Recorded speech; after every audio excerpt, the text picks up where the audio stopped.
We starve, look at one another, short of breath, walking proudly in our winter coats, wearing smells from laboratories, facing a dying nation of moving paper fantasy, listening for the new Tulkas with supreme visions of lonely tunes. Somewhere inside something there is a rush of greatness. Who knows what stands in front of our lives? I fashion my future on films in space.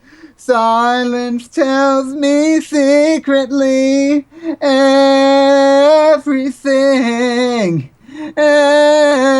everything.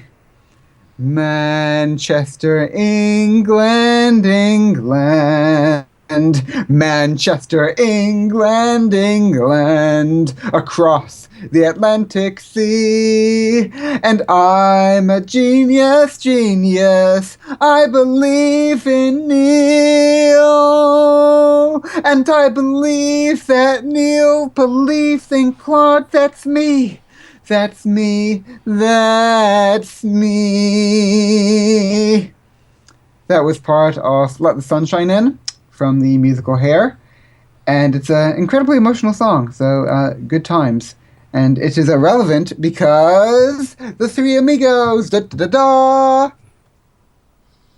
Yep. Since when were we the Three Amigos? We are not the Three Amigos. Oh, okay. Sorry to break that one to you. Such an unclimatic start to the show. I will say, I'm not familiar with the song. I feel like the lyrics may have been altered just a little. Ooh, what an accusation. No. It features the main character marching to die in the Vietnam War. It's very poignant.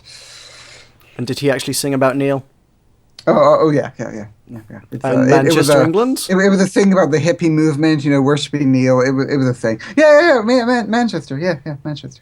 I mean, Manchester's kind of like, that's not implausible, but the Neil thing maybe is. I don't know. Well, it's the Vietnam War, Manchester. And the Vietnam War and the hippie movement. Well, given the whole Vietnam context, I'm now less inclined to believe it, but hey.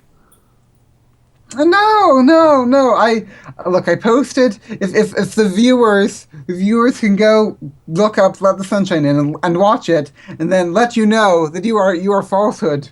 But youtube.com/bloodmeshempire, you're falsehood. The Three Amigos. Right. The Three Amigos. The Three Amigos, for the uninitiated, are a trio of statues of sheep, which Tulkas has taken a rather fondness to, as he does with many things in life. Well, no. You underestimate the sheep, okay? For it was upon these sheep. How dare you underestimate those sheep? That I balanced the camera of Ruth when I touched the beak of Polly the Platypus. Not only that, not only has these sheep been imbued with the essence of Kappelmarsh, but years previously, the Finn, the Ultimate visited the sheep as part of the Sherlock Holmes extravaganza. Oh, so it's like you and me and Weird Metamundia. Have you visited the sheep, Michael? No, I can't say I have. Okay, well, you don't get to be part of our family. But Wow. You, me, and Weirta. I didn't want to be part of you. And Neil. And Weirta had a sauna friend that went with her, so it's the five of us together forever. And every other person who's been through that particular park and touched that statue on their passing by. Yes. Every commuter, every family. child who's been brought there by a parent to try and keep them entertained. Basically, it's everyone except Michael. Yes. I like being the odd one out. It gives me purpose in life. He's been spending his entire life steadfastly avoiding the Three Amigos.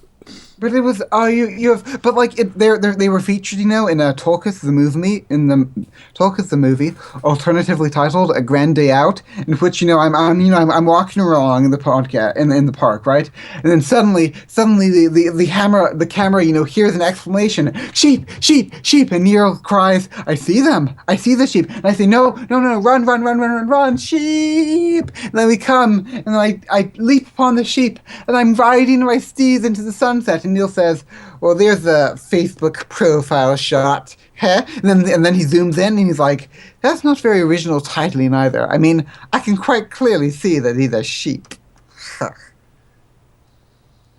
Cool. Okay. Cool story, bro. Yeah. Shall we Tell them introduce more the about podcast? the sheep, but the sheep, the three amigos. Tell them about the history of the three amigos and their great relationship with the nation of Mexico. My knowledge of the sheep, such as it is, involves me getting up obnoxiously early on Saturday morning and travelling to Manchester for a thingy that the YouTubes was doing, and I took a detour through Manchester going completely the wrong way towards the thing that I was supposed to be going towards, and you know what, I could have had an extra hour in bed. And instead, I ended up walking through the freezing cold November Manchester morning air. I couldn't feel my hands just for the sake of because I'd been told that for some God-forsaken or Neil-forsaken or spaghetti monster-forsaken, I don't even know what reason, I had to go see a sheep or three. Yeah, and I did. But you made a Twitter post about it, and Weirta retweeted it. I made that post because I knew people would worthwhile. retweet it. And that gives me purpose in life. You have Weirta love, and don't we all just crave for Weirta love? Retweets fuel me, damn it. Someday I will have a Twitter, and then I too will retweet you. And then I can Meroka. tag you in my tweets. But that is why I keep insisting that you should do this, because then I can tag you in things. See, I would have tagged you in that tweet. I would have been like, "Oh, hey, Tulkas, at can Tulkas you the like? Valiant." Can you edit tweets? Don't think so. I'm not Tell sure. you what, if you can edit a tweet, then I will get a Twitter. Just so that I can retroactively go back Yes. and Yes. put you in my tweet. Yes. I don't know. Well, my pinned tweet is still a review from like 2 months ago, so hey.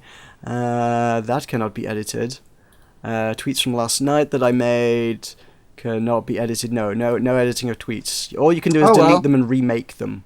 You could delete it and remake it just for me to make me have a Twitter. It would be out of context on a different day. I can't make the same tweet 2 days later. I mean, But wouldn't it be worth the sacrifice to make me have a Twitter? maybe, but then people would be like, why is he tweeting about things in Manchester? He's not in Manchester. He's a big phony. He's a fraud, and people would unfollow me. You're a phony. Yeah, but then you'd get to mooch subs from me, you know? Or mooch Twitter. What are they called? Followers. You can mooch... Why are they called followers? How is that related to bird? I don't know. What would you like they them should to be be called called? bird watchers. Like we have an entire hobby centered around bird watching, and yet you choose a completely unrelated word. Yep. Because bird watchers would just confuse the shit out of everyone, and I don't think it would be quite as successful as it had been if everybody thought the entire platform was about ornithology. Well, it's about what are sheep? What are sheep? The Latin word for sheep. It's like bovine and kine and stuff. Or swine, kine, whatever. I know what you mean, and I feel like I will know it when someone says it, but I can't think what it is off the moment. Michael, what is it? I'm afraid my Latin is somewhat rusty. I know what the Latin. It's like a poorly maintained gate, I'm afraid. Like bovine, swine, sheep. Ovine? Okay. Well, Ovine. It is ovine. Ovine. Ovine. Oh, ovine, because that like ovis is like Latin for it. Okay, good talk. Yeah. So, which sheep? You know, the three amigos. Tell us about just one of their escapades in Mexico. It was really, really cold in Mexico, if that was Mexico. I had been led to believe that Mexico had a warmer climate than that. Instead, it was snowing. I'm not familiar with the snow of Mexico, but yeah, apparently that happened. But you know, Weirta said that you had to go and see the sheep, and so you obeyed. And so you are a good subject to your overlord. It was around the corner from a place called Bollywood, which I was also tempted to tweet, but I did not. Yeah. So apparently, yeah, Mexico, Manchester is next door to Bollywood. Yeah, who knew? But we've been to the small same world. place. I mean, have we ever been to the same place before? Have you been to like Edinburgh? I think so. A very, very, very long time ago. I wouldn't know Oh. any places in Edinburgh. Have you been to Scotland? Yes. Where? I've been to Loch Ness. I've been to Loch Ness. There was a thing in GeoGuessr where Loch of War, one of the seeds he did, like had Loch Ness, and like the instant he popped me in there, I before I even like saw a sign or anything, I knew that's Loch Ness. I knew it. I just knew it. And then I went along and found Orchid Castle, and it was wonderful. But yeah, and Loch of War, he was very proud of me too. He posted in the comments about how impressed he was. So look at me, I'm the Loch Ness baller over here. Right. And a frequent visitor in my youth of the Isle of Arran, which I don't know if you'll be to. Arran, I remember Arran. I've been to Arran. They have cool. Arran ice cream. They do. Are you familiar with the Arran ice cream? I think so. I am familiar with the Arran ice cream. Again, been a long time, but hey. We're ice cream buddies. My I think main I was memory of that is just like having some crazy, awesome holiday house. We didn't own it, but we just, used it for like a week or so. I think I was. And it was like on the beachfront, and then behind it, my juvenile memories suggest to me that there was like some huge, massive jungle thing with like a waterfall behind it. I'm like, I must be over remembering this. This wasn't quite as epic as I remember it, but I really want to go back and find out if there was just a huge jungle with a waterfall in it behind the house that's on the beach. I think when I was the last time I was in Arran, I was like 7, so like 2002 or something. Who knows? Cool. Anyway, yeah. Scotland talk aside, welcome to the Button Mash podcast. I think that is the longest derailment that we've had on this podcast. Clocking in at nearly 12 minutes. I think it might be. But the sheep! The sheep! The sheep. You have to say sheep 3 times because of the 3 amigos, Oh, okay. Good stuff. Yes, welcome to the Button Mash podcast. We're sorry if you came here to hear about video games. I think our fan base should know by now that that doesn't happen. Look, at the YouTube thing, I told a lot of people I did a gaming podcast, and people were like, oh, I like gaming podcasts. And now I have a feeling that people might be sort of tuning in and going, where's the video games? But no, because they were in Manchester, so they also saw the sheep. They're just excited to get the shout out. Right. Shout out to everyone at the Manchester Creator Day. Hashtag MCR Creator Day. Woo! And all the guys whose names I don't remember, so I'm not going to give you specific shout outs. Oh, that'll make them stay. I'm also not going to give them specific shout outs because I haven't actually gotten around to checking out anyone's channel yet. Because I'm so professional like that. And they're all gone. And give me a shout out. Go check out youtube.com/ Dan Rackham. Yay! Who does videos about Liverpool. Hey. Ooh, ah. Oh, so I forget always that there are more than just gaming on YouTube. Yeah, that was a crazy thing. It was just like, it wasn't a gaming event, it was a YouTube event, so it was just like meeting people that did all sorts of shit. There's one guy who, I think he said he had like a singing channel, but he also interviewed celebrities. Someone who just made GCSE revision content. There obviously were plenty of gamers. I think there were plenty of vloggers as well. Who else did I meet? I don't know. Too many people. Crazy people. All sorts of people doing all sorts of weird and wonderful, creative and awesome things on the internet, and I like that. Some guy just did reviews of TV shows, which is cool. I wasn't aware that was a thing outside of like The Onion, but okay. You should have taken them on a field trip to the sheep.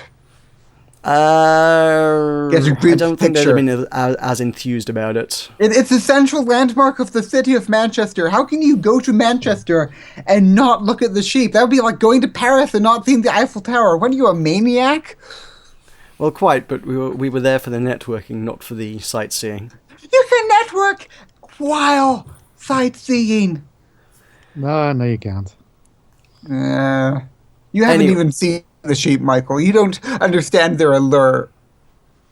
It's a sheep. What more do you need to know?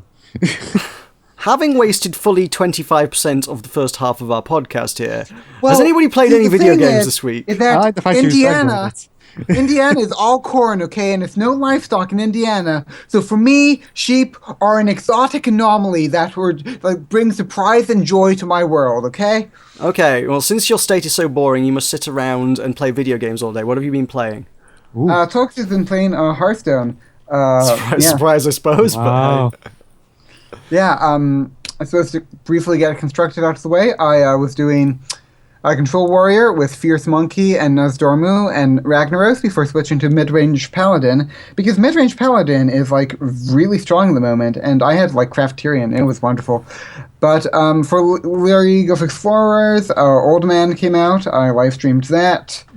Life is good. I have not had a chance to delve into that yet, and I kind of watched yours for a bit, and then I'm like, I am just thoroughly spoiling this for myself, and I should probably not watch this, so I kind of stopped after a little bit. I watched your live stream, spoiled it for me. I thought you'd already done it. I mean, I did the first adventure, and then, yeah. I got the content a day late compared to America, so I figured if you were going to have done League of Explorers, you would already have done League of Explorers. Yeah. Well, moreover, how you don't spend any money on that game. How have you got it? Or have you just saved up a ludicrous amount of coins? Yeah. Have you got enough coins to buy the whole thing? Yeah. Well, not quite yet, but because they're taking a week off for Thanksgiving. I mean, I'd have it anyway.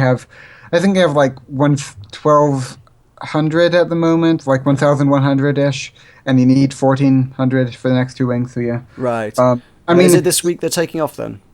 Yeah. So okay, that gives me an extra week's leeway to do the bloody stuff. Good. Yeah. Because I think that it was sort of a bit scummy on their part, sort of, to release it, like, less than a week after the announcement date. Because, like, thank you, Michael. I love you too. Because, unless that was Meroka. What?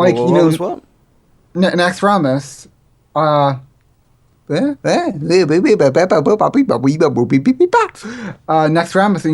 it was released a month or 2 months or whatever. Like, it was announced before, long before, and we had National Gummy Bear Day or something, and it was all crazy conspiracy theories. And then I sort of feel Blizzard realizes that when people find out about the expansion, they start saving up money, and then they don't they don't pay for it. So Blizzard said, I see.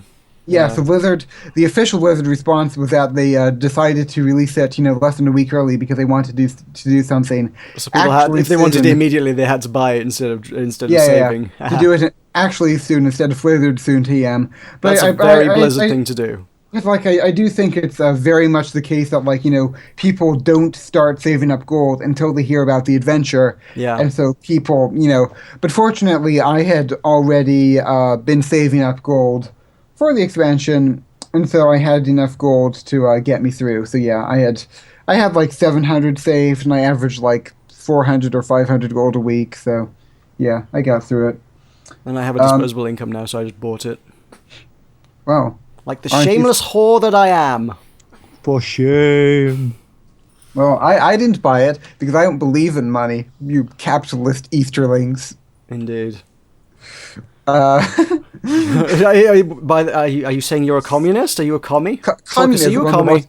My son is not a communist. McCarthyism, yeah. McCarthyism, yeah. McCarthyism, yeah. This is the age of blacklisting. Yeah, so Yep. League of Explorers, I think I've had more fun with it than the past couple of ones. I don't know, it's sort of that, it's sort of the two halves of it are the lore and the actual gameplay. I'm the sort of person who's very much into the lore of things, because I'm Tolkien nerd 101. And so I enjoy the lore of League of Explorers a lot less than the lore of the first two, because I feel like there's less actual substance.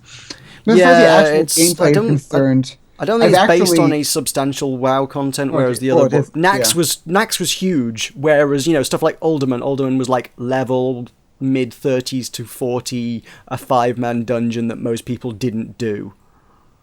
Yeah. Well, I would do it with you, Meroka. I had done Alderman in my time, but it was one of those things that was I should do it just to see what it is, kind of thing. I have an idea for something you can do in the Strangeland server. You can build Alderman, and we can do it together. For the record, I went and looked on WoWWiki to find out the lore about this, because I was like, Alderman, what the heck is Alderman? I can't remember Alderman. I looked into it, it's oh yeah, it's this level 40-ish raid. I'm like, Vaguely rings a bell, but I remember so very little. I think it's where Alarmobots come from, but that's about it. Yay! Hello. No, that's not. No, that's a Neutron. The alarm rod is like. Phew! Oh, that was the one that I had in the Perfect Curve Tavern Brawl. That was the all-star of that one.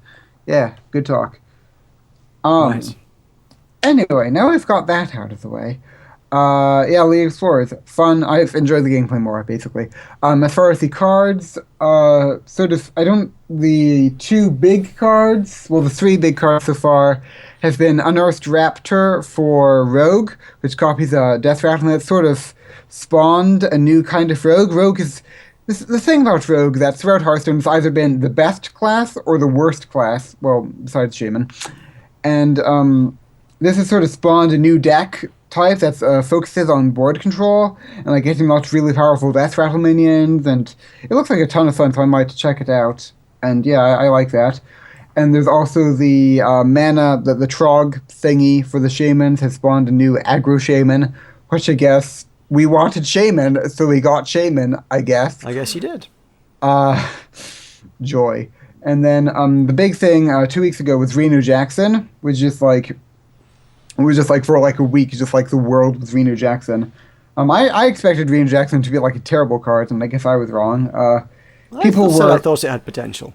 Yeah, people were purchasing it in Freeze Mage, and as a pretty much dedicated Freeze Mage player, I can say that is a mistake.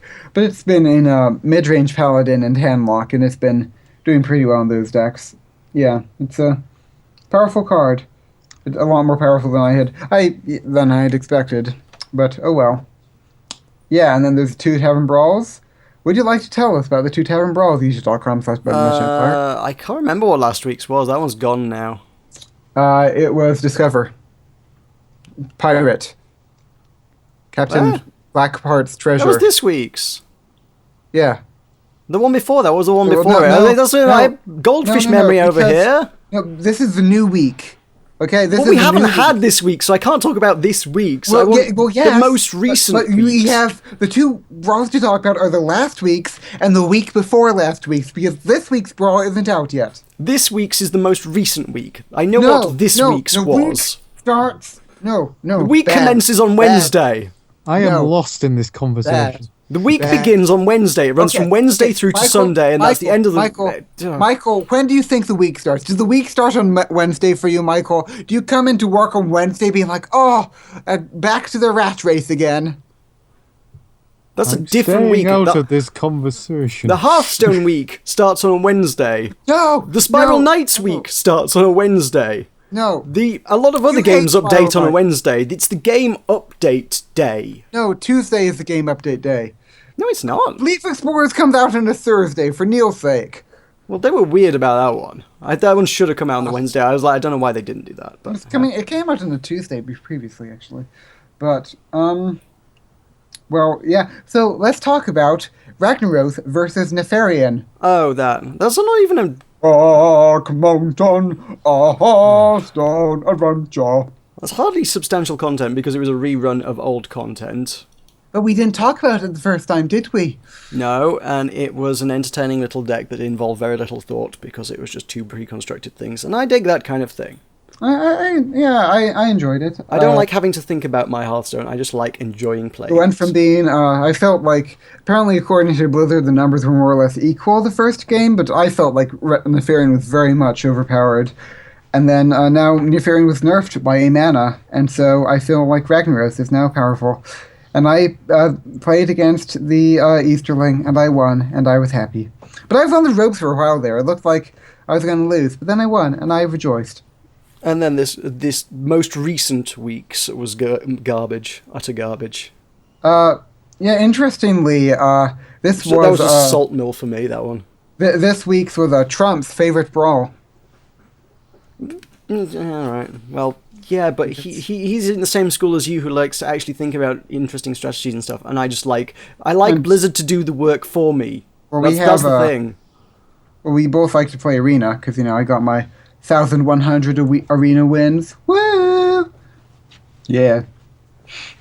I like Blizzard. Blizzard and RNGesus should do all my Hearthstone work for me, and I don't want to have to think about it. No, I felt like it wasn't the most polished of things with your pirates thrown in haphazardly. They just needed a coherent theme to tie things together, and for whatever reason, they settled on pirates. God knows why, but hey, I'm not one to object. They know that pirates sell. Well, duh. Ooh, speaking of pirates and selling things, you know that really, really awful garbage pirates RPG thing that came out a while back, Raven's Cry? Ah, yes, the one that you were really looking forward to. Yeah, they pulled it, and because we didn't do the game releases last week, we didn't get to see it, but they re-released it last week. Ah. It's now Vendetta Raven's Cry or something. And Jim Sterling took a look at it and said it's exactly the same as it was. I just realized, Meroka, what if Mother Nature released last week? I did go through when I was looking. I found that because I was looking through the new releases. I was like, I wonder what I have missed this week, and kind of started browsing the Steam store for a while. And I feel like I would have noticed that if I'd seen it. That's one of those things I feel like would have. I would have managed to clock that. Yeah, I hope you would have noticed it. Well, imagine if you hadn't noticed it. Imagine how we would crucify you. Well, indeed, quite. Oh, the weird game. The weird games that fall on the line that we don't cover for next week's, but we have already missed for this week's. I'm finding something that popped up in my Steam greenlight ages ago, and I remember going, oh good lord, that looks like the worst thing ever. Please never let this get greenlit. It has apparently been greenlit. There's a game to say.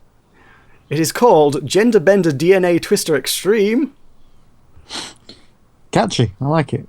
It is a visual novel with the worst art I've ever seen in my life, and I think most of the general themes and motifs are kind of covered in the title there, if I'm honest. Yeah. Wouldn't it be nice to? Well, wouldn't it be nice to be a girl for a day? See life from the other perspective, to open your mind, broaden your horizons, and realize, in the greatest of intellectual pursuits that we aren't so different after all. To better ourselves as a people. And as individuals. Oh, it's that high and lofty purpose that this wonderful visual masterpiece strives to reach and rejoice. Well, certainly, but I'm not sure I agree with the last bit where you described it as a visual masterpiece. I'm somewhat iffy on that myself. Yeah. It is a piece of a master of a piece. It's like, they took a master, like, say, Michelangelo, okay? They took him, and they hacked him up into tiny little pieces, and they took his bloody arm, and they smeared it on the computer screen, and that is a game. I'm not sure what Michelangelo's done to deserve this, to be honest. He is a piece of the master. It's a piece of the master. Do you think that Michelangelo isn't a master? I like pizza. Good news! Yeah, go on. I'm just checking the 12 Labours of Hercules 3 Girl Power, just out of idle curiosity, see if there are any important announcements. Yeah. I have two. One, there is a post on the 26th of October which says, meet our new game! Okay. Which is actually Dracula's Legacy. That's not new. Ah. Well, apparently From the makers behind the 12 Labours of Hercules, the 12 Labours of Hercules 2, the Cretan Bull, and the 12 Labours of Hercules 3, Girl Power, comes this new title from whatever it is. Pages need reloading for me. Dracula Unlimited! Ooh, ooh, ooh, ooh. I want to suck your blood. The other amusing point was one of the curator recommendations for the 12 Labours of Hercules is a angry-looking Muslim guy who's probably of some significance, but I don't know who he is. But the curator is games that are causing the acceleration of human extinction, and the recommendation is the game would only be better if it featured more Jeebus. That's always good. It's always a good description for. Well, yes. And immortalized in the hashtag Team Suicide Den. So Dracula's Legacy is a hidden object game, just FYI. You say a word. Well, I guess if I, by some miracle, am ever invited to another Hoopathlon, then that can be what we play. We could play Hercules 4. Or 5 or 6, which should have come round by the time they do one next year. Or 7. Yeah. I'm sure I will have been, joy. Joy! Whee! Rejoice! Rejoice, Meroka, rejoice! I am rejoicing. Rejoice hard. Michael, have you played anything in the eons that have passed since last you joined us? Well, I must admit that I got a PS4 while I have been away. Good lord, you're actually more up to date with the current gen of consoles than I am at this stage now. I know, it's terrifying. I know. You haven't even adopted from Nintendo yet, have you? No, actually, I haven't even updated Nintendo. I mean, last gen I jumped on Nintendo. I was like at the midnight launch, and then, well, that was regrettable. So maybe I'm not so keen to do that anymore. It was like, This is great. We've got a Nintendo Wii on launch night at midnight, and then it was like, what can we play? Wii Sports, Yeah, because or Wii Play. Yeah. Okay. I'm regretting my decision. That state of affairs didn't change for a while either. It's like, well, I guess there was WarioWare came out shortly after that, but there was nothing worthwhile on the Wii for a long time. Well, you learn. You learn. So yeah, I mean, I still own that console somewhere. I don't know where it is. I actually managed to lose an entire video games console because I actually don't care enough to know where it is. Oh dear. Which is a thing I've done now, apparently. It's happened to the best of us, I guess. I can't imagine it happens to a lot of people, but I mean, usually it's a Game Boy or something, but not a full-on. Oh no, I know where all my handhelds are. They're important. I never use those either, but you know, on the occasion I do want them. Yeah. So I've been playing Uncharted again, but this is the Nathan Drake collection, which I think is a bit shinier for the PS4. All right.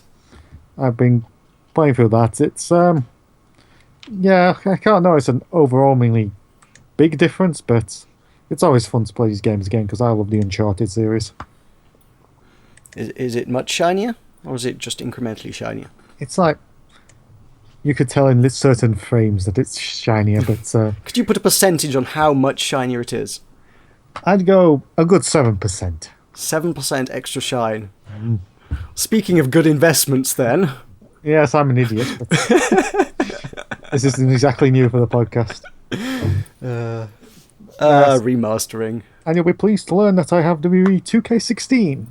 How can you have 2K16? It is not 2K16 yet. Apparently, every single wrestling video game goes a year before when it's actually. That's true of every sports game. I'm just being silly. It's an outrageous concept. How is the roster update? Actually, this is the biggest roster that they've had in 2 years. So there's over 120 characters. Okay, I didn't realize wrestling was quite that big, but okay. Oh no, not everybody in the game is still in wrestling, but it's a good wrestler. Oh right, they're just it's a good roster. Okay. I guess actually I think they did that with the basketball one recently as well. I think for it's like people from the past. Yeah, they were like, hey, you know how we normally just have all the current people? Like, why can't we have all the old people? Yeah. Put in the Harlem Globetrotters. They were probably in there. I'm not a basketball fan, but I follow a channel that does a bunch of basketball stuff, and they live streamed a bunch for a while, and I was like, I'm bored, I'll tune in, and he was doing a bunch of creating teams, and he was like, oh my god, this character's from this team in 1972 or whatever, and I'm like, I have no idea what you're talking about. He's spinning the ball on his finger. He's using a step ladder. That's it. That's your only reference to basketball. No, I played the basketball game that was on the Mega Drive. I mean, but we've been over that before. Okay, yeah. But now with the WWE game, there does seem to have been a substantial development on the last installment. There's more game options in terms of doing a career and doing the story mode kind of things. And the game flows a bit smoother than it was, so it is a substantial update for me. So it justifies the purchase. Fair enough. If you're into your wrestling, I guess. If you're into wrestling, I would recommend it. It is a good wrestling game. Yeah. Again, my frame of reference for these things is I think I watched Yahtzee do a let's play of it on. It was either I don't know if it was a PlayStation 1 or a PlayStation 2 version of it that they were playing, but yeah, not a recent one.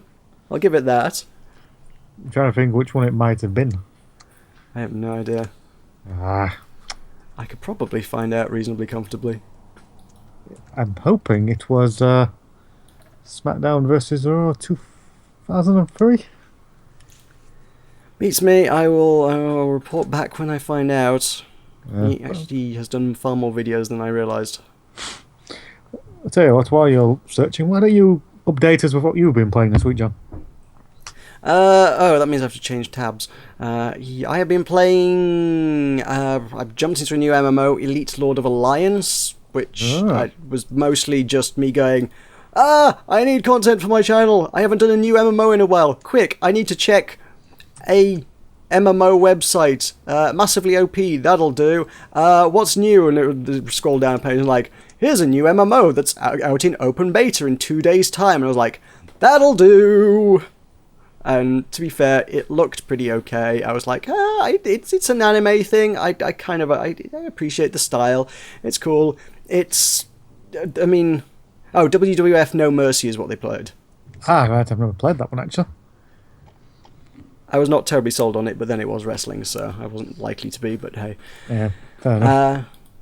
Elite Lord of Alliance, I think a major kind of deal breaker on the front page of the website is just that a lot of your free-to-play games do have a tendency to advertise themselves solely through the medium of tits. Yes, that is an effective advertising strategy for most. Whilst I'm not opposed to tits per se, I have as much of an appreciation of the boobies as the next gentleman. If that's your main selling point for the game, I have my serious concerns about what the game's going to be.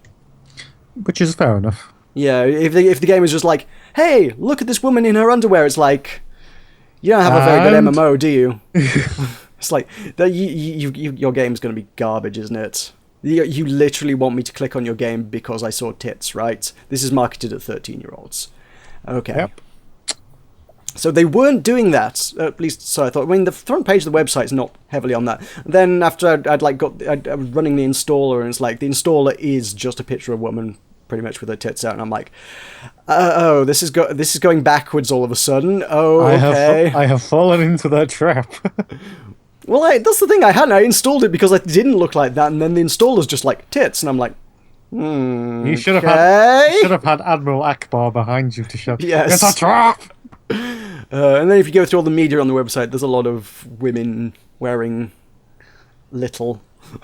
So, to be fair, it's not the worst MMO I've ever played, which, for my money, Ragnarok Online still holds that dubious title. But I'm not crazy sold on it. It's just kind of a clunky interface, really. Mostly, it's as far as the story's just like not very well tied together from what I've seen. They'll be like, oh, you need to go and interrogate these you need to go kill some goblins to interrogate them. I was like, well, how am I getting answers out of them if I'm killing them? And then as soon as you've killed the requisite number of goblins, it's like, okay, now go look on the notice board for the next part of the quest. I'm like, how is that relevant? Did the goblin throw a message at the notice board upon his deathbed? It's like that Monty Python joke where they're writing on the wall and he dies halfway through.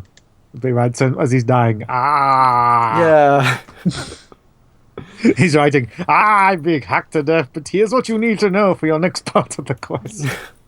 That also makes me think of a similar thing in Red Dwarf, where it was like, did he really need to use his kidney for a comma there? And it was like, yeah. I think it just sort of plopped out.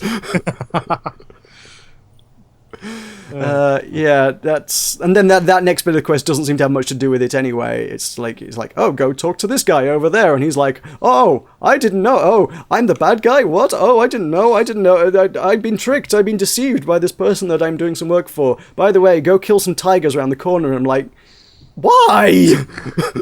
He really hates tigers. Yeah. It doesn't make much sense. And then the combat, you've got abilities, and you use them in the direction your character is facing, and not the direction you're wanting to aim, really. And there's a setting in the options menu that says it's supposed to do that. It's like, oh, you fire your spells in the direction, or ranged abilities at the very least, in the direction of the mouse cursor, but it doesn't. It fires it in the direction your character's facing. So if a bunch of enemies are running towards you and you're like, oh, I'll back off a bit and fire some spells, you don't, because you can't face towards the enemies and walk backwards. You walk away from the enemies and end up firing your spells away from them, and it doesn't hit them. So I'm like, I can't... You have to stop, turn round, and hit fire at the enemy, then run away a bit more if you're trying to kite anything around like that, and it's just awkward. So you're not sold on it then? It could be better. It's open beta, so it's not finished yet, so obvious disclaimer that I have to put on these things is this is not representative of the finished product, but I can't see myself sinking too much more into it before it even gets to be a finished product at this stage. Oh, and the worst bit of it all is they have the worst problem I've ever seen with gold farmer spam. Ever, in any MMO. It's just, I don't think you would have a great deal of difficulty communicating with another player in that, because the chat log in the corner of the screen is just perpetually, it never stops, just scrolling past green text of people going, buy gold from .com at this price, buy gold from at this price, and there's like an advertisement chat channel as well, and it's like, you can't stop it. I'm not aware of a way to unsubscribe from the advertisement channel. If you try blocking the people, that presumably only blocks them in the standard chat channels. It doesn't block the advertisement channel. And I think the advertisement channel is like a premium thing. I presume you have to like buy it with microtransactions or something, and that gives you a priority in the advertisement channel. And guess what it's being used for? People are just paying like $1 to be allowed access to the green channel that everybody has to see, and it's just endless. No, I mean, presumably the idea is that you can say, hey everybody, I'm selling the epic leggings of +2 awesomeness for 500 gold. Come buy my pantaloons. I'm selling these pantaloons. Anybody want these pantaloons? That's kind of what it's supposed to be about. So you have priority when you're selling your shit in game, not for people selling their black market illicit gold farm. And yeah, it's kind of being misused, and that if they don't fix that soon, that's really bad, because like I said, just the sheer volume of chat makes it impossible. You couldn't type /say, hello, my name is Meroka, I would like to group up and do some quests with you. Oh, what quest shall we do? Because you couldn't. Your text would just scroll off the screen within a couple seconds and nobody would be able to see it. Does sound like a particular problem. Yeah, it's really bad. So, hoping they can crack down on that. Blizzard, to be fair, Blizzard took a while to get on top of that with World of Warcraft, but they, at some point, seemed to figure out kind of that pretty much all the messages were exactly the same fucking thing and delivered in the same fucking format, so that ultimately it was probably reasonably trivial to filter that out. But hey. Hey-ho. So that's that. I did, to bring the topic, at long last, 60 episodes, or how many episodes are we up to? We are up to 60. Are we using the wrong show notes this week, aren't we? Crap. 39? No, I didn't duplicate the document. We've just edited last episode's show notes. Whoops. Yeah, we're out on episode 60. 60 episodes later, we're going to talk about some video game accessories, because this weekend arrived in the post my Steam controller. Wow. Dun dun dun. Okay, Captain Meroka. And I didn't even mention accessories when we started this time either, did I? Damn it. I didn't even mention it at the start. Damn it. The one time we needed to talk about it. You forget to mention that. Oh, man. So that's an interesting beast. It's got a lot of inputs. In fact, well, compared to a standard controller, it has about as many. It's got the flappy paddle buttons on the back, which are kind of cool. They have their uses. But it's just the sheer flexibility of programming it. What's really annoying about it for me is that you can only reprogram it while you're in Steam Big Picture mode, which is like every time you want to use this controller and tweak with the settings and stuff to make it work with the game, you have to launch it through Steam Big Picture, and it's like, why does this not just work with the ordinary Steam interface? It's like, I'm not sat on my sofa playing this on my TV. I don't want big picture mode. It's not a big picture. In fact, it's a 1440 by 900 monitor that's 19 inches across. That's not a big picture, all things considered. So I don't want big picture mode for this, quite frankly. So that's kind of annoying. But when you get into it, yeah, it's got the two touchpads on the left and right. You got a standard trigger on the back, and it's kind of a two-stage trigger like the old GameCube controller had. So you got like the soft press and then a click if you press it hard enough. Then you got the shoulder buttons. You got the two on the back. You got X, Y, A, B, kind of similar to the Xbox, except it's where the right stick would be on an Xbox pad, and it doesn't. I don't know. Maybe my hands are small or something, but that feels. I feel like I have to reach sometimes to reach that. It doesn't feel quite as comfortable as the Xbox placement. I never really wanted to point out your freakishly small hands on the podcast before. Yeah, this controller was not built for my hands, whereas the Xbox pad was, and I really like the Xbox pad. This one could be better ergonomically for my hands, but go on. You know how Neil is like a gremlin? I was not aware of his gremlin properties. He's like tiny, the tiniest of tiny. I've never met the man, so okay. I mean, he isn't Weird level tiny, but he's pretty. The first thing, you can famously, the first thing I said to him when we met is, "Wow, you're small." He was flattered by that, I'm sure. You'll never believe this. Neil's hands are the exact same size as mine. It's I don't know if I have tiny hands or if he has flumping massive hands. Because, he's this tiny little gremlin, skittering around like a little mouse. But then, column A, little column B. Size. I don't even know. It's insanity. Right. It has the start and back buttons. It has an analog stick where the D-pad should be. So, but then each of these can then function as almost anything else. So you got the two trackpads, which can then click to be pressed as buttons, or you can press them in different places to be pressed as buttons. So you can configure the right touchpad to be 4 buttons, or there's some of the interface doesn't seem like it works properly on Steam yet, but there's a thing that's oh yeah, you can make it into 8 different buttons, and I'm that's just getting over the top now. And then you can do that the same for the left one, and then you can have them do different functionality, act as something entirely else if you hold the button down. You can do that for each of the 4 face buttons. Each of those, they've got a function, or if you hold it down, it can do something else. You got the analog stick can function as an analog stick, or you can have it function as a trackpad or a mouse wheel or something, or as buttons if you want as well. And again, that can be clicked as well. And then, literally everything on the controller can be used as, a modifier key to make everything else on the controller do something entirely else again. So it's if you hold down one of the back paddles or something, it's equivalent of holding down Shift or Control, and it makes everything on the controller then be able to be bound to something else if you want to do that. The flexibility of it is mind-boggling, but it requires quite a lot of setup if you want to get into that. Yeah.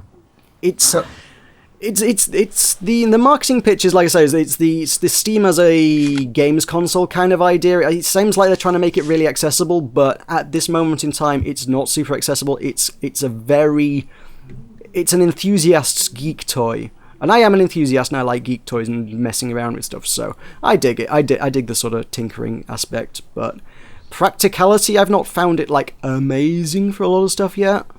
But there's a lot to learn. There's a lot to tweak. There's a lot of things that people are going to find, I'm quite sure. Tulkas, you were about to say something. I'm sorry. Carry on. First of all, tell me if you can hear background noise. And second of all, I wonder when... Oh. Yes. Wonder when OS I wonder... Yes. Okay. I wonder when you are going to notice something that happened in your life. It's just carry on. I'm just curious. Because something just happened in your life. We're going to see how long it takes you to notice it. If indeed you do notice it. I'm sorry, what does this have to do with the control? I don't know. No, carry on. I feel like I've just been pranked on the Minecraft server or something. I think that's what's happened. No. Carry on. So he has elaborately distracted you. I'm sure we're all fascinated by the Steam controller. I feel like many of the audience might be more so than you're being mystical and sort of well, mysterious. can you play Hearthstone and Steam the controller? Probably the whole point of the thing, the whole concept is you can play literally anything, which is an idea that I intend to test to destruction. By the way, Wow. I spent hours interested. last night specifically trying to make this work with WildStar. That has a lot of interface and a lot of inputs, and it almost kind of works. Almost. So for that, what did I have for that? I had up, down, left, right on the left pad being tied to movement. The paddles on the back were left and right click. The right pad I had used for just mouse movement, in fact, and yeah, left and right click combined with mouse movement allowed me to kind of look around. So if I hold down right paddle and use the right pad, I can steer my character while moving, which is not necessarily the most comfortable thing in the world to do all the time, but it works, it's functional. Click the right pad I had was jump, that was fine. Attacks were interesting just because it's an MMO, you've got like 8 abilities at once to be able to use at your disposal, and it's like, well, I need to map now 8 abilities to this bloody thing. But then I managed to make pretty decent use, I think, out of the triggers, because the squishy, clicky sort of 2-stage trigger thing is also extremely customizable. So I had it so that if you hold down trigger a little bit, I'll use my standard attack.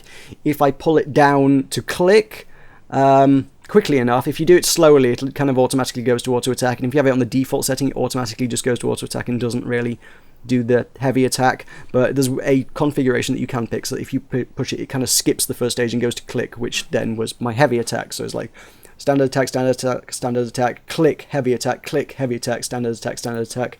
I had one of the bumpers was my ability that I can only trigger after I've had a crit, so that I can use it to refresh a lot of my other abilities. Face buttons were sort of things that are on longer cooldowns. It's like, oh, I can only use this every 10 seconds or so, so I'm not going to be spamming it crazy. I'll put it on one of those. There's one of the abilities that's used for interrupting all of my enemies. It's like, I'll put that on the other trigger, so that it's like, oh, my enemy's casting a heavy spell on me, I'd better stop him. Click, interrupt, cast, boom, enemy stops. So, it's okay. It would take some getting used to. I was winning, but very, very nearly dying to a lot of sort of crappy trash mobs just out and about in the world trying to test this out. If I was taking down anything bigger, any kind of boss, any world boss, any dungeon or adventure instance kind of thing, I would get destroyed. Yeah, that wouldn't work. But I don't know, I feel like you could learn to use it.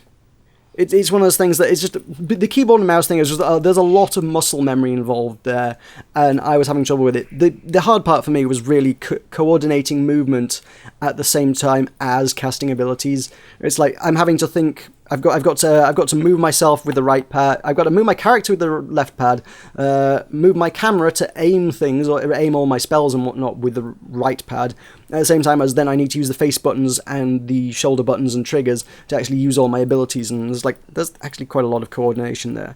And as I suppose in that regard, I kind of still also don't... in spite of the paddles and everything, I still don't have enough fingers there, because then I'm still trying to use the face buttons as well as the pad at the same time, so... Yeah, it's the old FPS problem of you have to stop aiming in order to be able to use an ability. It's like, oh, I need to reload my gun, but I can't reload my gun while I'm aiming my gun because it's 2 different controls bound to the same thumb control. So, as flexible as it is, I managed to achieve a lot with it, but because it's an MMO, it's still not enough. Because the one limiting factor is I still can't type in chat. I can't use the auction house with it. I have a mouse and I have mouse input, so I can click on the things. I can click on bits of the interface, which is also less optimal than using keyboard shortcuts. I mean, if I was like, oh, I want to bring up my quest log, I'll just press L to bring up the quest log. I can't do that on the pad. I don't, unless I specifically find some spare bit of the pad to bind specifically to L just for that. And bear in mind, there is a lot of interface that all has its own shortcuts, and to do that for everything would be impractical. Yeah. Keyboard still wins out in that regard. And it's basically like, say, you then go to the auction house and I'm like, I want to sell all my wares. Well, I can click on the NPC that I need to talk to in order to bring up the auction interface, but I then can't type any prices in there because I don't have a keyboard. So I then have to put down the controller to actually type in, I want to sell this hat for 3 gold. Ah. Yep. So, well, it's the first one, isn't it? The first one what? It's the first prototype. It's not the first product. This is the finished product, man.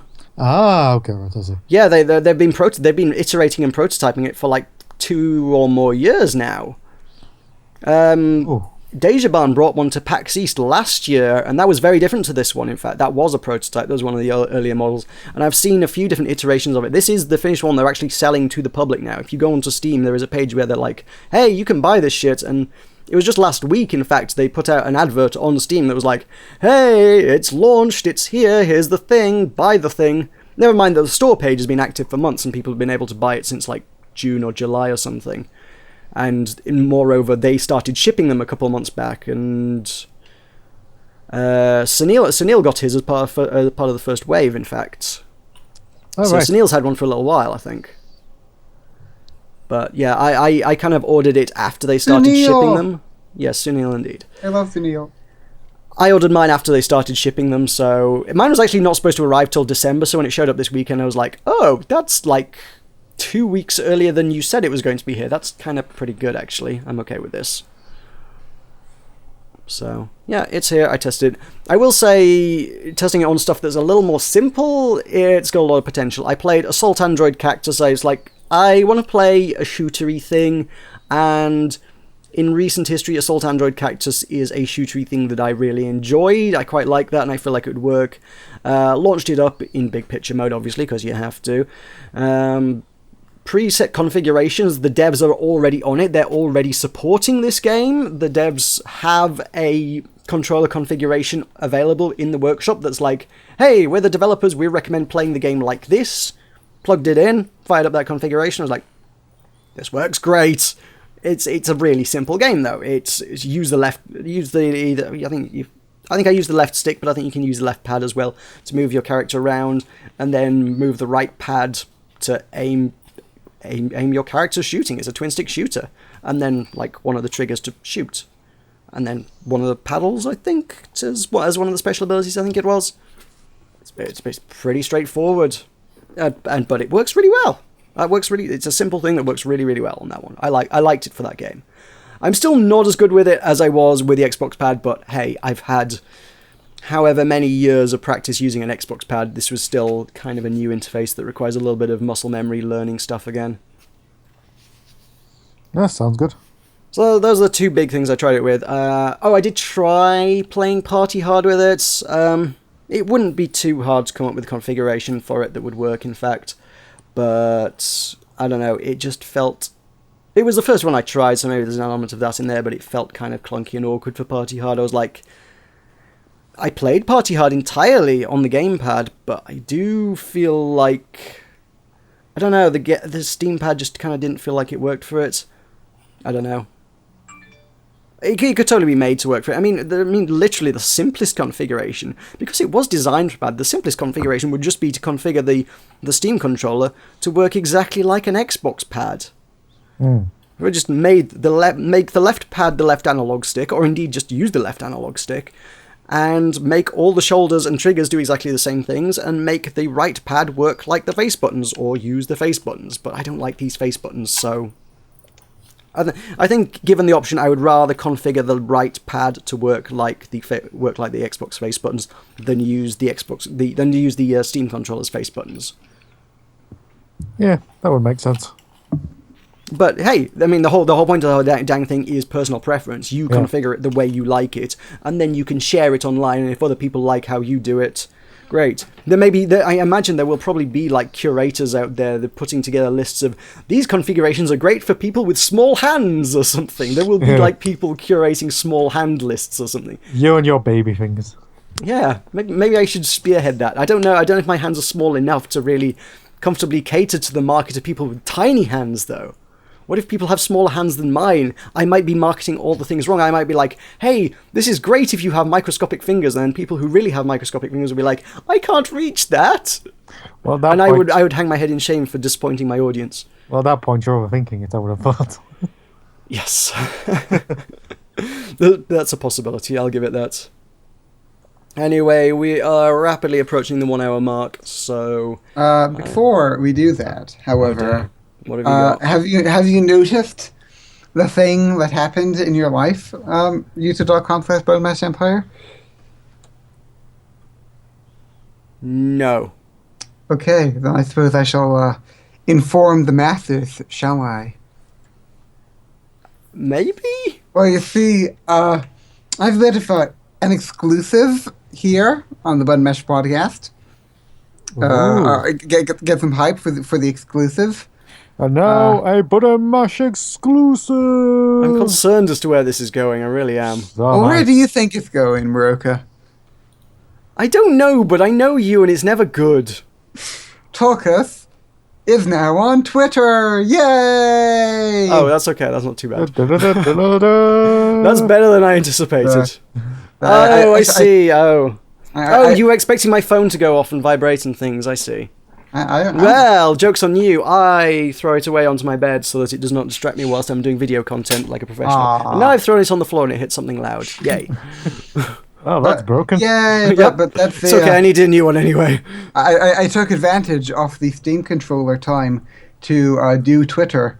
So now I have Twitters at Tulkas9432, apparently, because I made this back in like 2012 and never used it until today. I was going to say, was that really the best you could come up with? Yeah, that was before I standardized at Tulkas Valiant. To be fair, you can change your Twitter handle. That's actually a thing they do allow you to do. Oh, well. So if you go into settings and unless you have some burning attachments to Tulkas9432, you can change that to @Tulkas the Valiant. Okay, well, when we come back after the grade, we will find out what the new Twitter handle is. But I currently have 3 followers. Apparently, I'm not sure how they found me, but there's the college guidance counselor at my high school, some random girl from my Latin club, and someone from my middle school whose description is cats, tea, the fucking 90s, Gemini, flower power, pasta, Nirvana, sarcasm, marijuana. Oh, so follow Pasta Boy.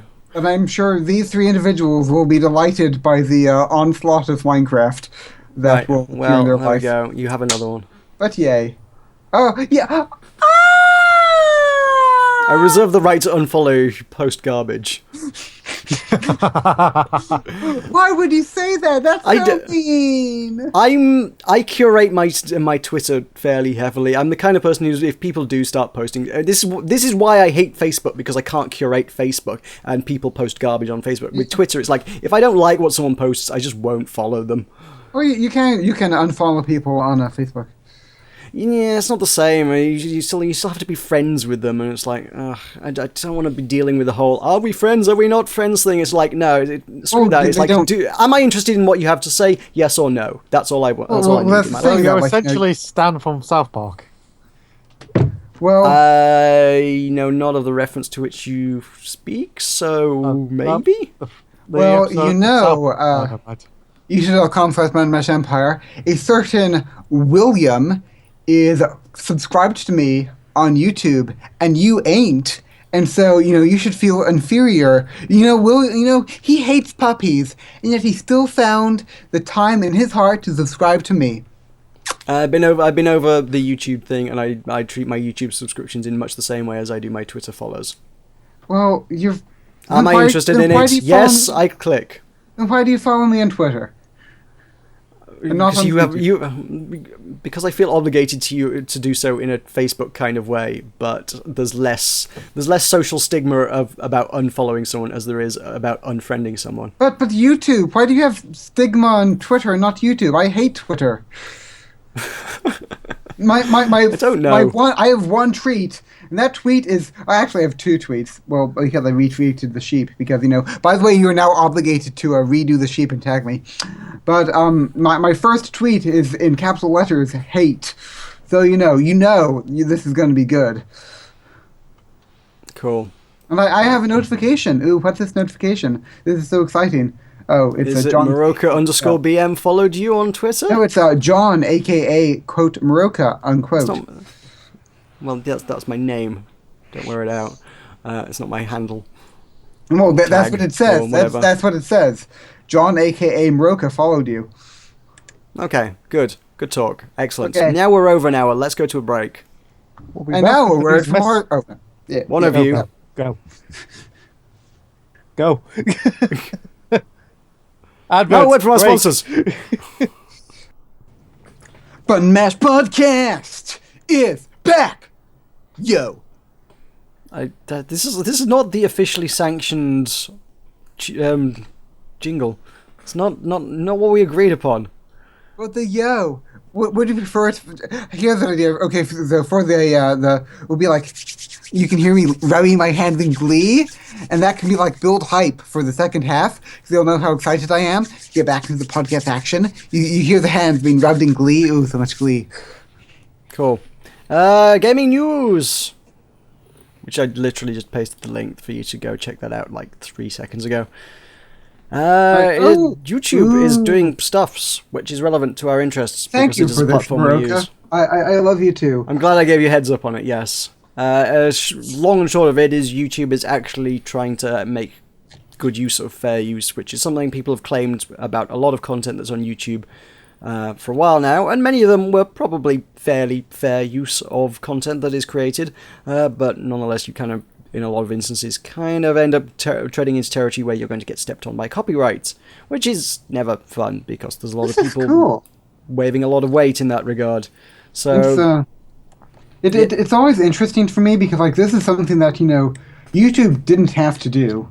Just like from the 5 seconds I've been looking at this, like and like from the things that you like from your time at Manchester, from what you told us, like all the spaces or whatever. Oh yeah, YouTube. Yeah, Google and YouTube between them seem to be throwing quite a lot of money at actually encouraging creators to do stuff at the minute, and this is clearly part of that, which is really cool because that's the ecosystem Yeah. we're a part of. And yeah, Like this is like really like because like even always talking about how like YouTube doesn't have any competitors and it has its monopoly and so it has been innovating and whatever. But like this is really cool. Like whoa, epic.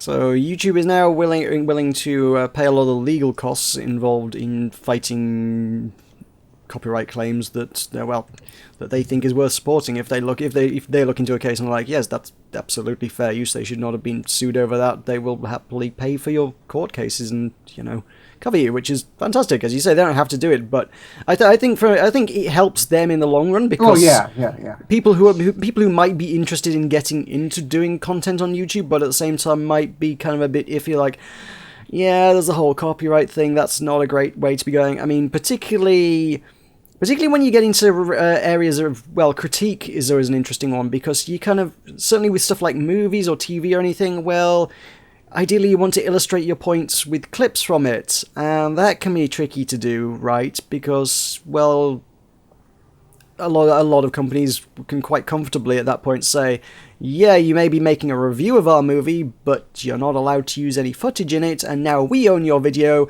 and we're going to make all the money off of your video. And that's like best case scenario. Worst case scenario is that, yes, they do a takedown notice, and you fight back a bit, and suddenly everyone winds up in court. But I mean, one of the this is a good. I mean, obviously, this is a good thing for them because I think that some of the most popular videos will be the ones that are most provocative, your satirical things or whatever. Indeed. Like so, this does help them. And if I had the time to actually read this article, then I'd know. But are they?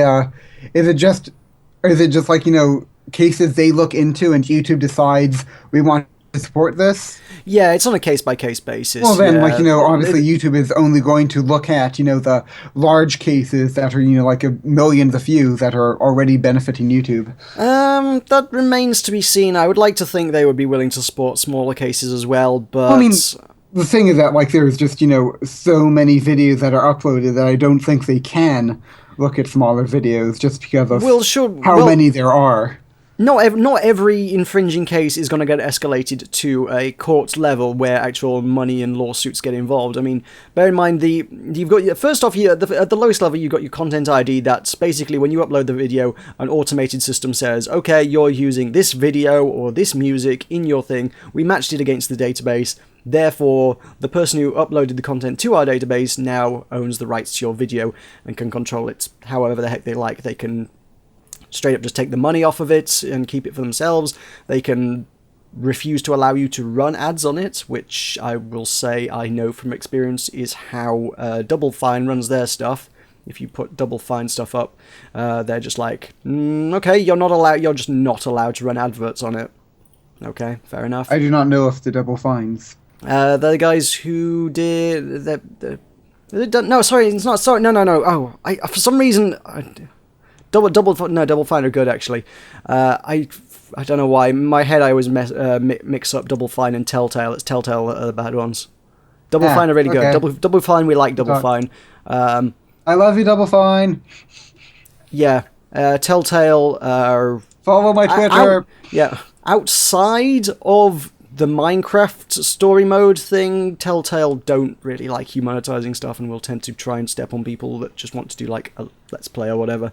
Which is, to be fair, their prerogative. They're allowed to do that. It's their content. They're allowed to say how people are allowed to use it, but that also means people are allowed to say, fine, I don't want to cover your content, so hey. I mean, obviously that's for Let's Play and not for, reviews and stuff, though.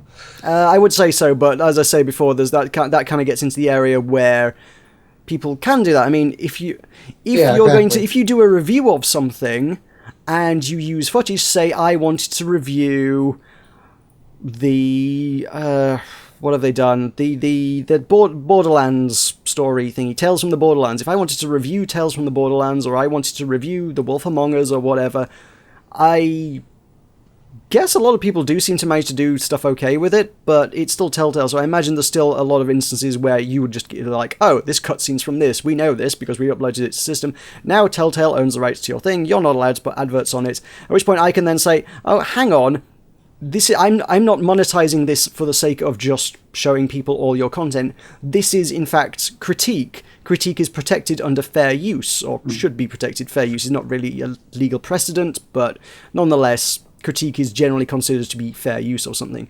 And at that point, if you pushed it back and forth and Telltale was still like, no, we're not budging, then after a couple of pushes back and forth, then they're like, okay, now this escalates to courts level, at which point you can then go to, I presume you can then just take that case to YouTube and say, oh, by the way, Telltale are taking me to court, I think this falls as fair use. They'll watch your video, they'll be like, they'll probably run it past a lawyer or a team of lawyers, and the lawyers will be like, yeah, we're pretty sure that's fair use, we'll take this case, we'll cover the costs for this guy, and they'll fight for you, I presume is the way this would go down. Good talk.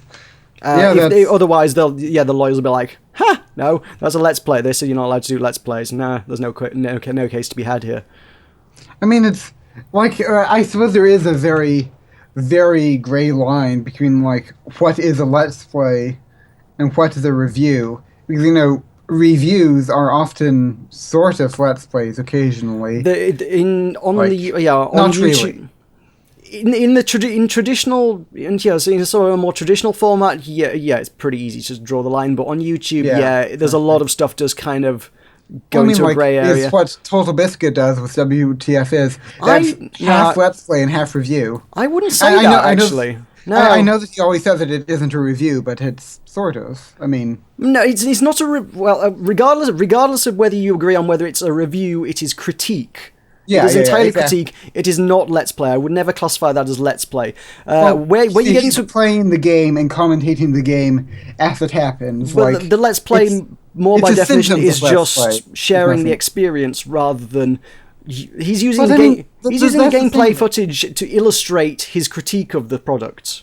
That's the thing, though, like, if I was doing a Let's Play, then I could do that, if I was doing Let's Play, like, I could just talk about the game, and I mean, I could probably wouldn't do about, like, that's part of what I would do, if I was just playing a new game, like you do in your Indie Insights or whatever it is, or, I know that's more of a review thing, but if I was Let's Playing a new game, I'd be like, well, this is what I like about this game, this is what I don't like when things came out, I'd be like, well, I really like this, this is really cool, guys. So, like, Total Biscuit does that, he just does more of it. Well, it's interesting that you would file Indie Insight under critique, but you wouldn't file WTF is under critique.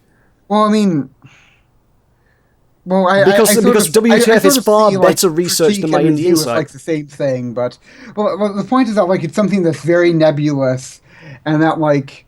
like yes, yes, what Total Biscuit does is not a let's play. Like it isn't a let's play, but it has parts of a let's play, and it has parts of review. it- Like he says, it's not a let's play and it's not a review, and that's true because it is neither a let's play nor a review. But it does have parts of both.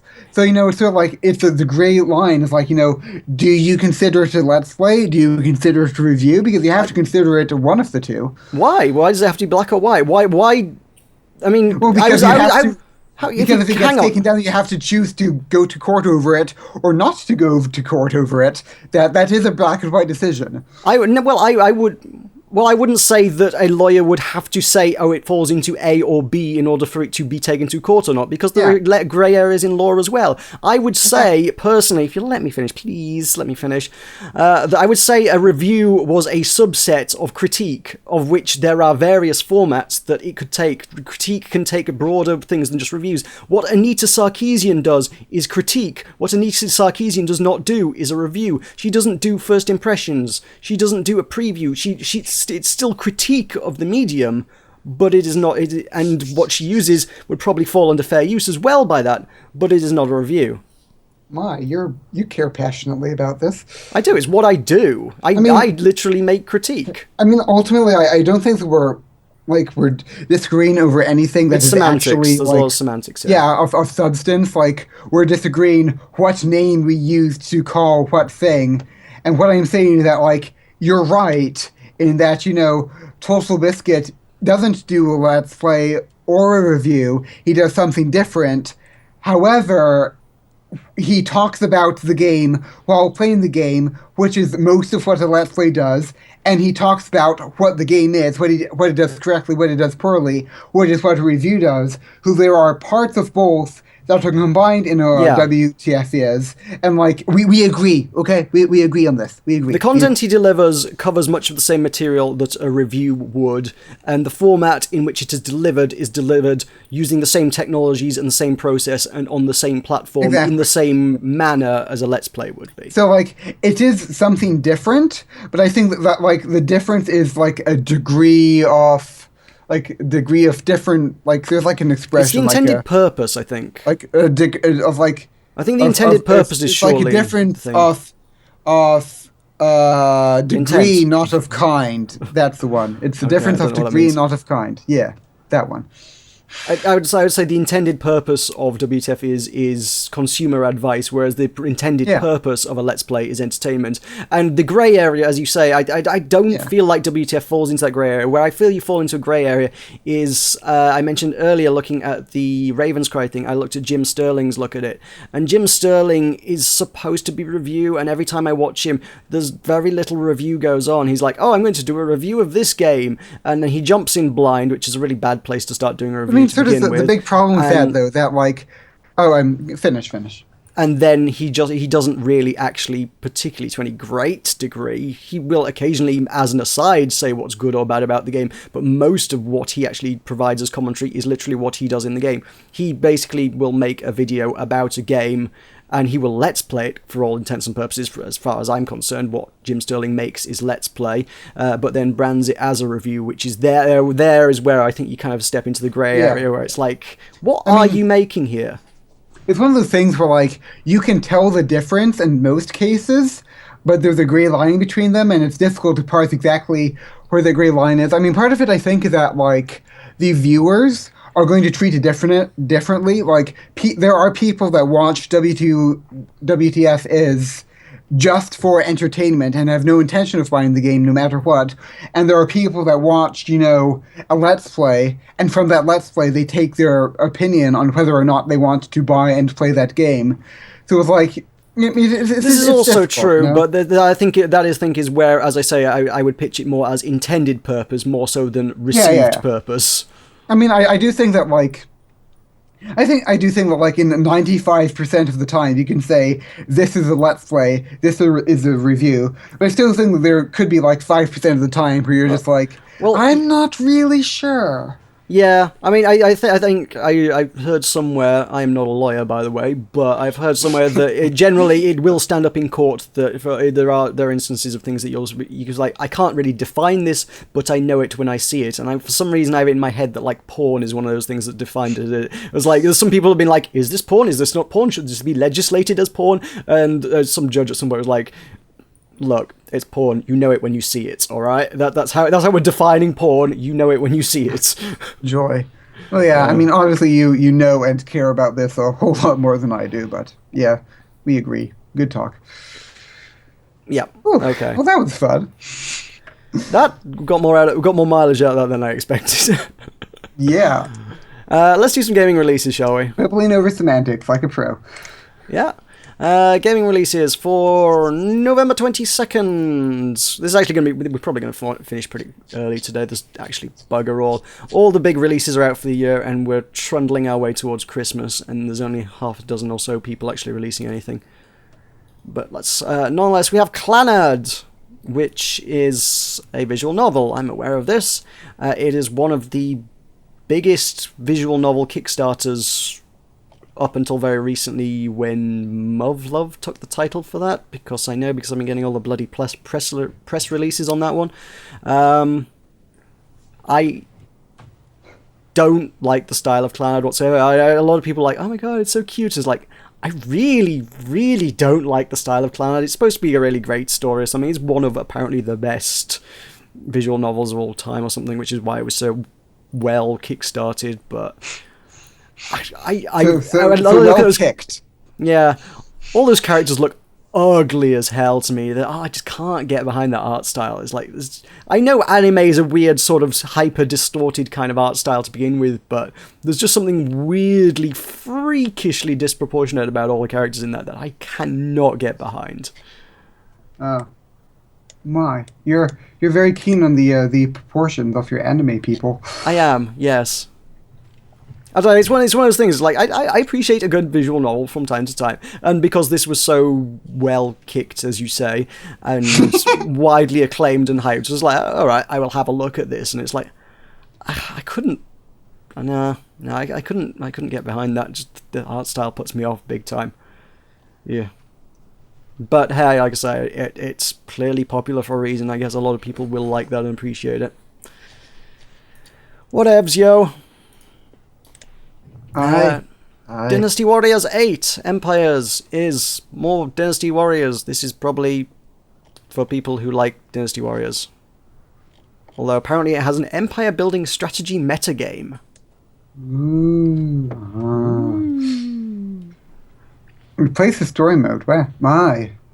So yeah, instead of stabbing millions of dudes, I guess you build an empire instead. Dynasty Warriors is one of those things. This is a Marmite thing.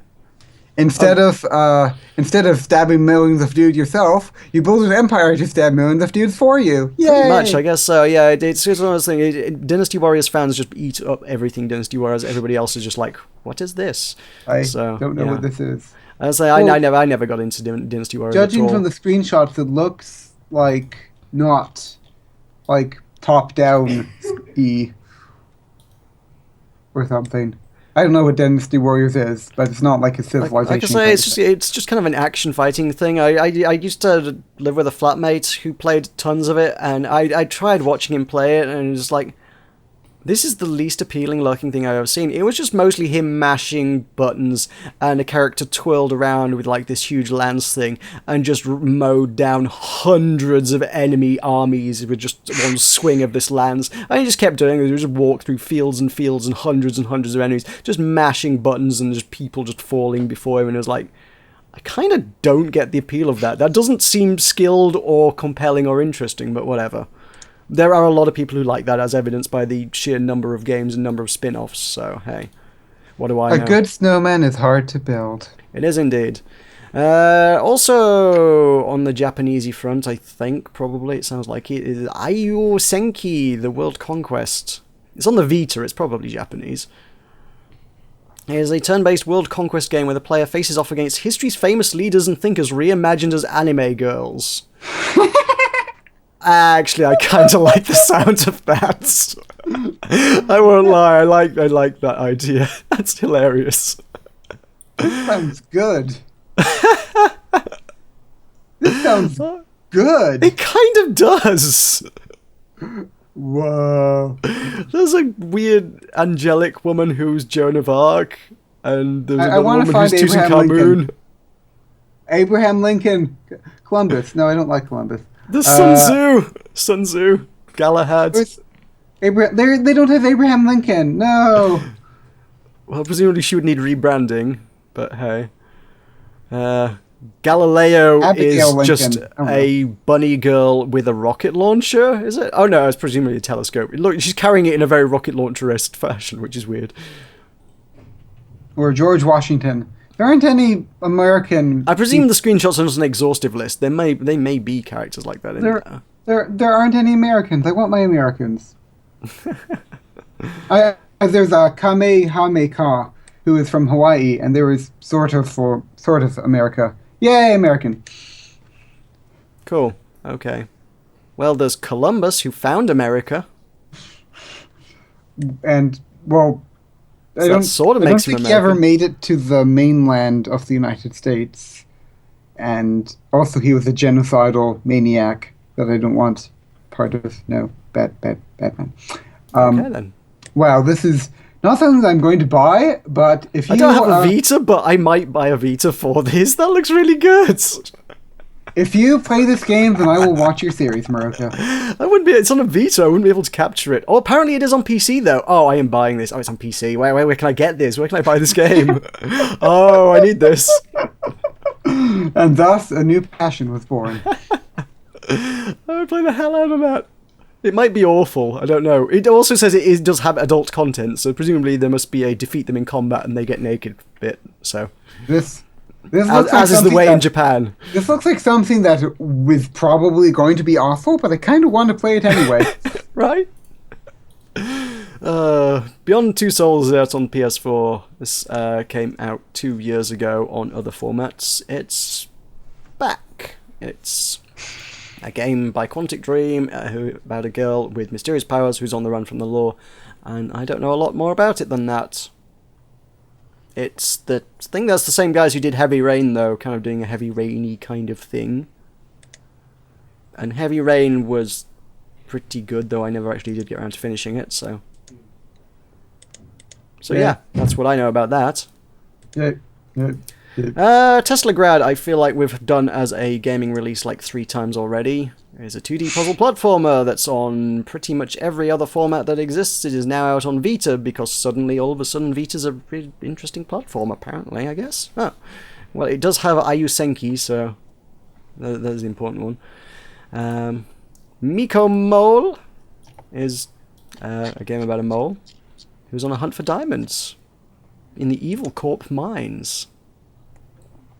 That is an indie 2D platformer, and comes with all of the accompanying hype. That is out on PS4, it is already out on PC. I am thoroughly unhyped, I'm afraid. Aww. We have Umihara Kawase Shun 2nd Edition, which I don't know what it is, but I guess it would sound like it was a visual novel. I don't know. There's a dude. And he's like holding a thing. Yeah. There is... I'm reading through the description of the game, and the description of the game doesn't even tell me what the game is about. It's like, oh, this is a second version of the game released in blah blah blah by so-and-so, and see, these people worked on it, and it has new levels, it has bug fixes, and removal of all Mitchell commercials from the game. Okay. Released September 22nd, 1997. Yep, okay, it's an old game then. Oh, it's an old PlayStation game, wow. Platformer thing. Fair enough. Yeah. Cool. It is now out on PC, a mere 18 years later. The joy. The joy indeed. That brings us to the end of those things. Let's look at Steam and what's going down there. And now for Steam releases. Indeedy. That's my Michael impression. That was pretty okay, actually. The Deed. The Deed is a keenly dark twist on the traditional murder mystery setting. An adventure RPG game about getting away with murder. Aaron Bruce, the rightful heir to Dunshield House, returns to his family home after discovering that his abusive father has decided to disinherit him from the will in favour of his sadistic, deranged young sister. Okay. And you go and stab people and try and get away with it, I suppose. You must murder your, sister, I guess. Well, how that writes you in, how murdering your sister writes you into the will, I'm not sure, but hey. I don't think that's how wills work. So that looks... I'll say, it looks very RPG Maker. In fact, it's tagged as RPG Maker. I think it is, but at least it looks non-standard RPG Maker. It looks like maybe they've done something reasonably interesting with it. So it's got that going for it. It could be okay. We have some awful clicker-looking thing that's on early access. So I don't think we need to bother with that. Oh lord, this is the worst trailer I've ever seen in my life. Goblin Defender Steel and Wood. Actually, why is this on the release list? Because it also says release date August 2013. This is a tower defense game that was very painfully, obviously, originally a mobile title, and the developer very, very clearly, obviously, has no idea how to make a video in his life, because he's just captured the entirety of the window. You can see, like, the X in the corner and everything, and the Windows interface. He's just captured his desktop, in fact, I think. And it says Cam Studio at the top, so go with that. Well, this is less than good. And it also plays at, well, maybe it's just what he could capture at, but it looks like it's an abysmal frame rate as well. Yeah. That's tower defense. Many years too late to get in on the tower defense craze. Let's not bother with that. Super Snow Fight. What have we got there? That is a thing about throwing snowballs at people. Like the thing I always say? No, there were none of those involved. Oh, how sad. A snowman would actually be quite hard to build in this game, for there is no functionality for that purpose. Well, you see? Moral of the story. It's like a fable. Mm-hmm. There are missiles involved, which is, I believe, an unconventional and generally frowned upon weapon within a snowball fight. I think that tends to, violate Geneva Conventions and things. I saw snowmen. Actually, there is. I tell a lie. There is a snowman in indeed the actual cover art thing. And in the game, I saw snowmen in the game. And they appear to be fighting the forces of Halloween. It's the forces of Christmas versus the forces of Halloween. And apparently, the mummy is part of the forces of Christmas. Go figure. Yay! And Bigfoot. Oh, it could be a Yeti. I guess a Yeti's kind of Christmassy. Tutankhamun was on good terms with Santa Claus back in the day. They were bros. Yeah. Umihara Kawase Shun Steam Edition is that game that we were looking at. We can actually see a trailer for it. It is a 2D platformer from 1997. Who knew? Oh, shit, son! This is that game we saw... I'm pretty sure this is that game we looked at a couple weeks back. It's a game about the sushi chef that has a fishing rod. This must be like the original, and they remastered it on Steam and released the remastered version not so long ago, and now they brought out the full thing like 2 weeks later after everybody already had the chance to buy it. I remember seeing the derpy looking fishing hook, bouncy bungee fishing hook thing. It looked really weird and stupid. Oh my god. This is literally the same game, but it looks far worse. There is already a much better looking version of this game available on Steam. It's the same game. What? Well, I mean, I don't know about that though, because like the sort of person who wants to play this game over something like Hearthstone is someone who is doing it specifically only for the nostalgia factor, and the nostalgia factor is the look of the game. So I think that even if it looks better, that makes it worse. This game had better be the most fun thing in the world because it looks like garbage. Space Food Truck is an early access one, although they did offer me a key for that, and it did sound reasonably interesting, and I should probably take them up on that key, actually. It's about a food truck in space. I'm going to have to check that out. What else do we have? No, I'm hesitant to read things out before I click on them, and it says early access. Heroes Never Lose, Professor Puzzler's Perplexing Ploy. Which is a hero-themed puzzler with a superpowered twist. It's basically match 3, right? It looks pretty match 3. Competitive match 3. Which is not the most original thing. I would say the art style's bad, though, yeah. It's competitive match 3 with, like, some superheroes. Misdirection. Ooh. Misdirection? Yeah. Misdirection. What's misdirection? Was that one of the characters? It's misdirection. Good. I'm glad I know what you're talking about. It's a rare occurrence, I know. You're right. Whatever. Yes. Match 3s. Cool. Mass Vector is a physics-based game, so more puzzles, I guess. 50 speed levels played against clock, 50 hazard levels, which were a challenge of skill and stamina. This involves, oh god, there's like a minute of text. Below, just text on the screen. I made a game. It's you. It's, yeah, that's okay. Yeah, there's no gameplay in the years. trailer at all. That's the worst trailer I've ever seen in my life. They misused it. They said it's taken, but it's a shortened form of it has. So there should be a apostrophe to symbolize the ha that is removing, but they don't have the apostrophe. No, bad.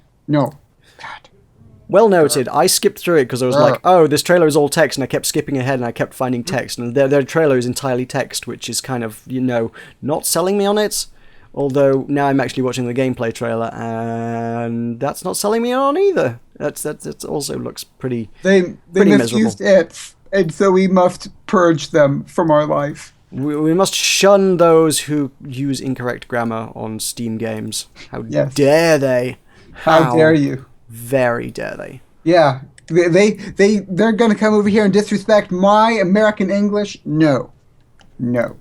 5. Guardians of David is an expansive action RPG in the ancient lands of line.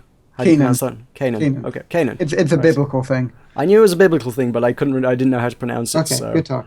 Yeah, it's like, I've seen that word before, I don't know how you pronounce that word. Tulkas will know this. Tulkas is a man who would know the Bible, as is the way of the Americans.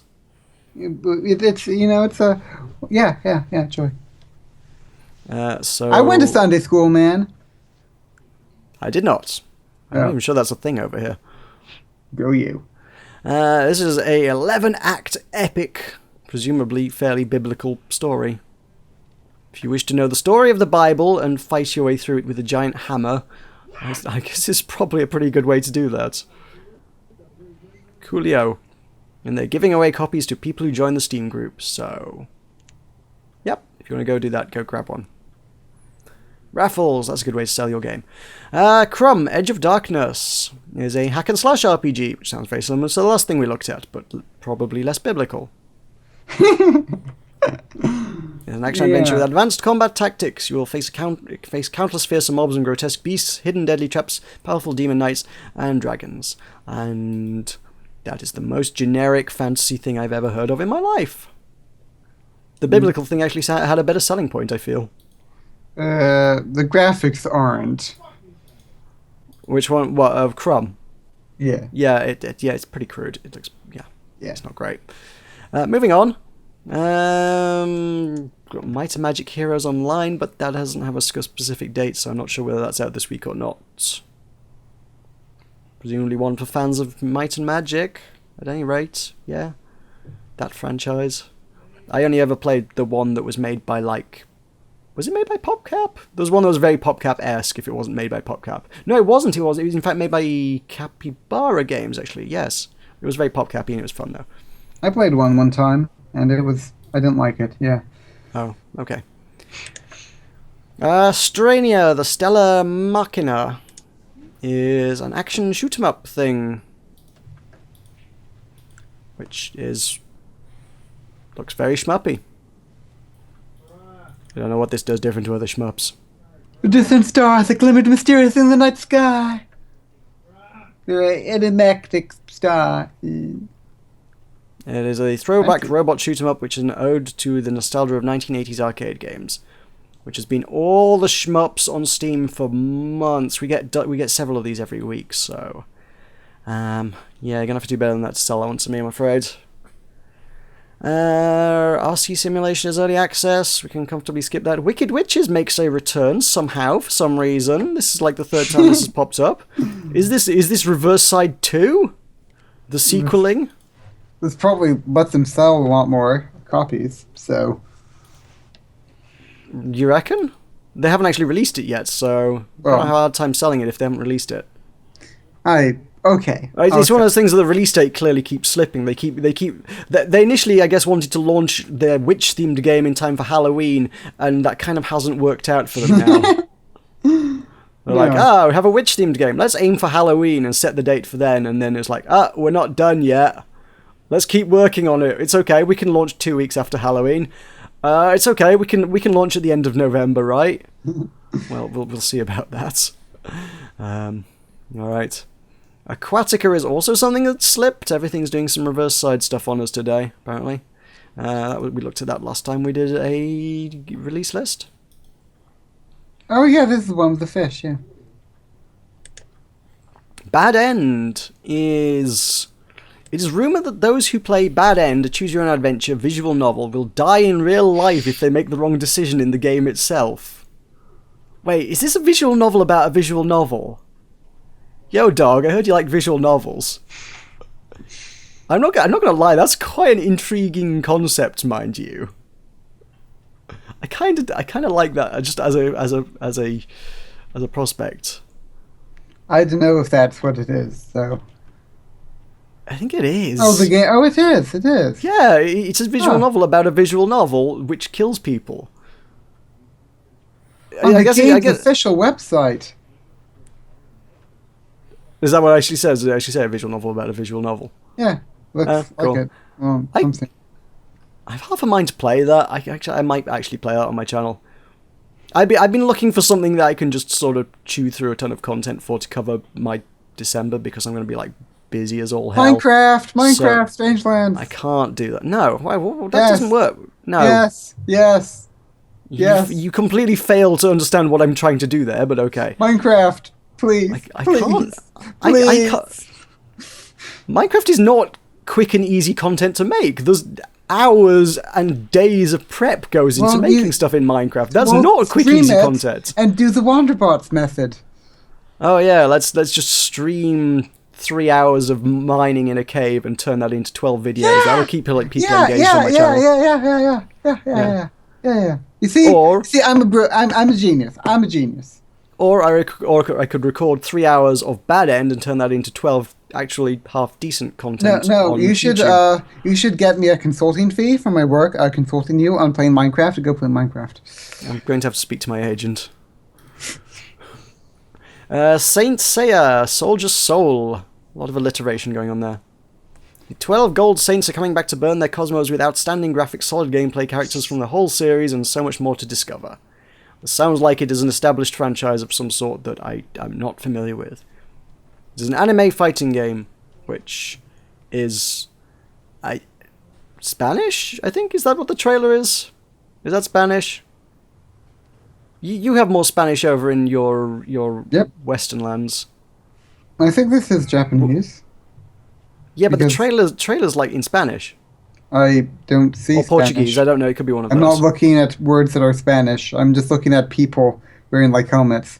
Relive the legend like never before. I'm getting lots of stuff that's just in a language that God Saints. We don't get over here. We're not immersed in the Spanish language. I think something broke for you, yeah. Maybe it did. Everything else on Steam is in English, so I don't even know. But yeah. Asgard chapter, Face the God Warriors. Yeah, this is English. Yeah. There is no Spanish or Portuguese here. It totally is. Look, I will read the next line out that appears on my trailer for you, and then we'll see how Spanish it is. The trailer's about to end, isn't it? Saga de Hades, derrota a los esperados, or something. I don't know. Yeah, that would be Spanish, yeah. Yeah, that's something Spanish. Like that. But it isn't what I see. Okay. That is both Spanish and not what I see. And that will bring us through to the end of the week, actually. I think that's the last one. After that we're into December, and that's something to go into next week, I imagine.